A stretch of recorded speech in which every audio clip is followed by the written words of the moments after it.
this thing began in deceit, with Lois Lerner planting a question to reveal this, getting ahead of the Inspector General of the IRS report.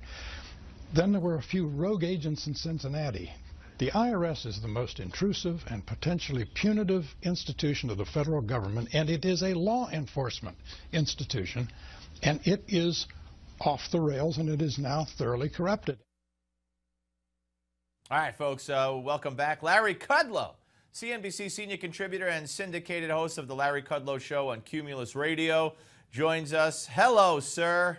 Hey, Steve, how are you? Good. Good to talk to you. Before we get to your great piece about the Obama bank shakedown, the latest revelations here on the IRS. We're going to have Tom Fitton on. We're going to have Jim Jordan on. But I want to get your take. Yesterday, Paul Ryan said that the IRS will not get away with this. They will keep digging and digging and digging. And what he was talking about was the revelation by the DOJ attorneys to Judicial Watch that, yes, Lois Lerner's emails do exist, but it would just be too much trouble to find them, which this flies in the face of sworn testimony by the IRS commissioner. Now we also learn that the BlackBerry, Lois Lerner's BlackBerry, was purposely destroyed once Congress started their investigation. I mean, do you have confidence in Paul Ryan's assertion that the IRS will not get away with this? Well, I do. I think Ryan is on the warpath, and Ryan's not a warpath guy. You may recall he was very tough on the new IRS commissioner.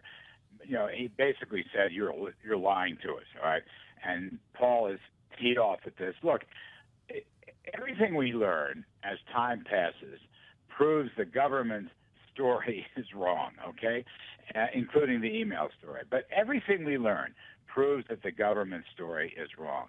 And so there has to be a cover-up someplace, and we will discover these emails, whether they have to be subpoenaed or not, because they're there.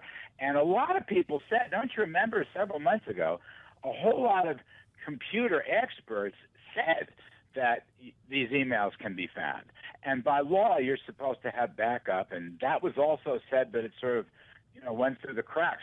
So anyway, I think Ryan is right. I think the government is lying, and this story is going to go on for a while until we can get to the bottom of it. Yeah, all right, well, let's hope so. And Judicial Watch does such great work as well, and they've gotten so many revelations out of their documents that have been released to them through the courts. All right, let's talk about the Obama bank shakedown. And you wrote a great piece about this at nationalreview.com about the $16.5+ billion settlement with Bank of America over the from back in the financial crisis era, the mortgage securities situation.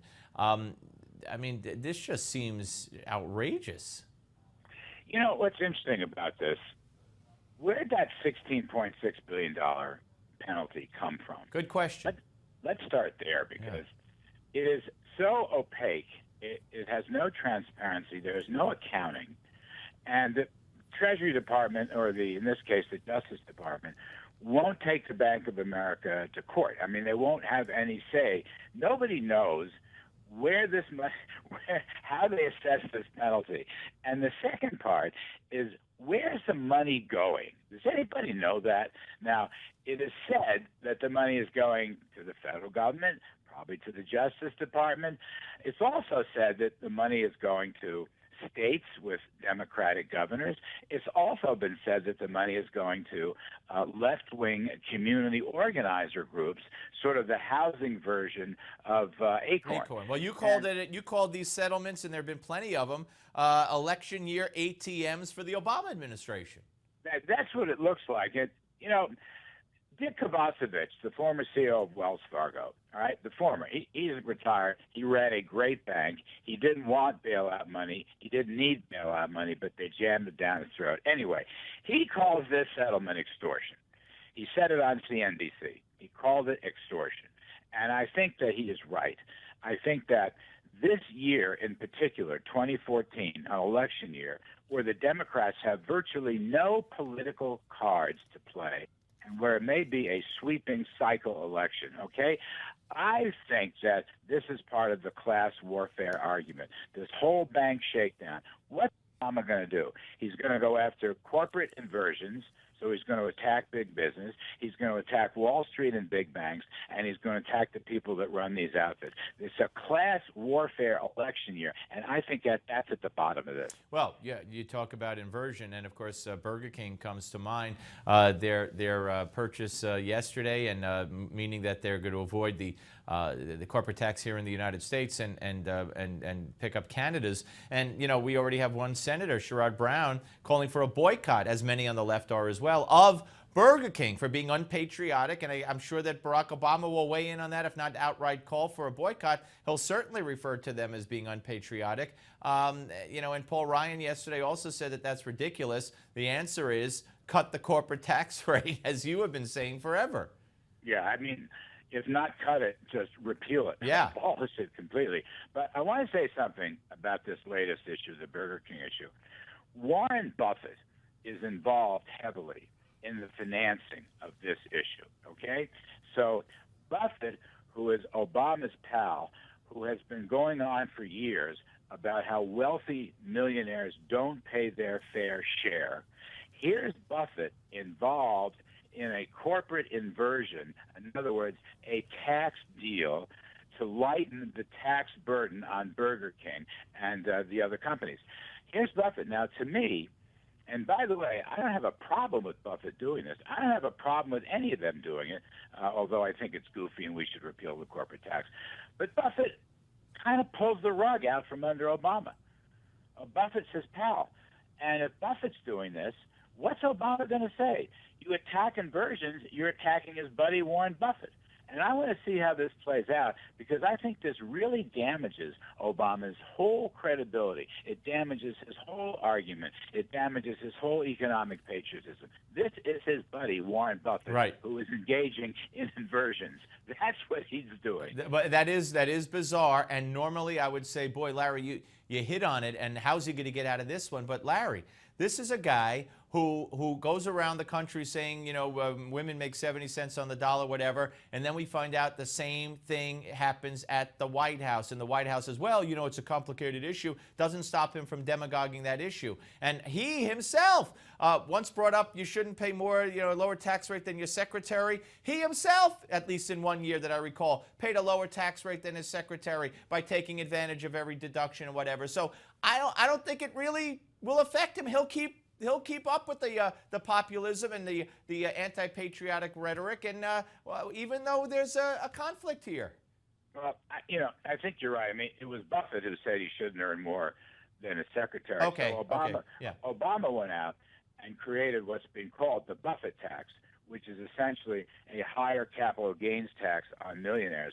All I'm saying is, with Buffett involved in this, no, you're right. You're tax right. Yeah. inversion, this is going to hurt Obama's argument. Now, the political point, look, all this economic populism, all this tax the rich, all this attacks on big companies and big banks, it's nowhere on the screen. If you look at polling issues, none of this stuff sticks at all, okay?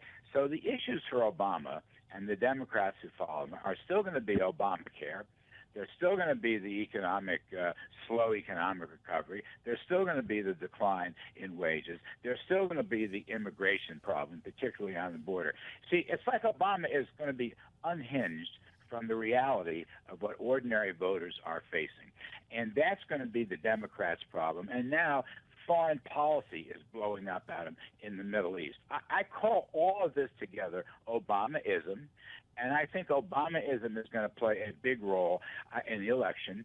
And I think voters are going to want to send a message by putting in a Republican Senate that they don't want any more Obamaism. I agree with you, and I hope and I pray that we're both right. You know, the latest end around Congress here, and we're not even talking about what he might do on immigration, although Gutierrez warned us all again the other day to watch out, it's coming. But now he's going to get this global warming deal by going around Congress. It won't be legally binding, but it's going to be an extension of one that was already approved, and it's going to shame countries into compliance. But just the fact that they tell the New York Times, you know, that we're doing this, we have to get around Congress, it just stinks. It stinks rotten.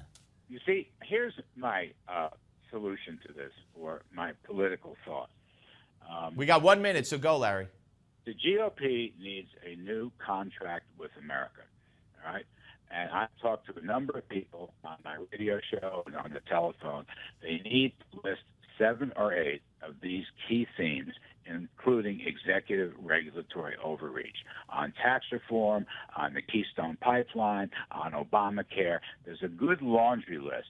The GOP needs to say to the voters, if you elect a Republican Senate and House, here's what we'll do.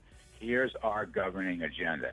They need a new contract with America. It is very important. They can put it together, according to Rob Portman, who I've talked to, Senator Portman. They could do it in 2 weeks. They could launch it in mid-September, and it would be a tremendous, tremendous thing to let the voters know what they stand for. Great idea. Larry, thank you as always, sir. Appreciate it. All right, Steve. Thank you. All right. My pleasure. Give Me 5 is next, folks. Don't go away.